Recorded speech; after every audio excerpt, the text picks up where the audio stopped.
कोरोनामध्ये तर बऱ्याच लोकांना माहीत आहे, हे निष्क्रिय खासदार घराच्या बाहेर निघाला नाही आणि घरावर तिसऱ्या मजल्यावर जायचा आणि काय रे बाबा कशाला आला इकडं जाय, म्हणजे अशी वागणूक ह्या उमेदवाराची आहे. कीर्तनात जाऊन बसायचं, 10-5 आपले डुप्लिकेट वारकरी आणि हे बी डुप्लिकेटच आहे. दिंडीत बी सगळे माणसं डुप्लिकेट असतात आणि गवळणी 2-3 पाठ केल्यात, भुलवले अशी जिल्ह्याची राख लावलेली आहे. 2000 कोटीची जायदाद कुठून येते हो? हे पडल्याशिवाय जिल्ह्याचा विकास होणार नाही.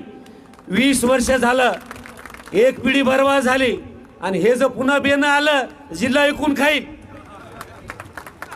हुकुमशाही आहे परभणी जिल्ह्यात, हुकुमशाही. तोडून टाकू, बघून घेऊ.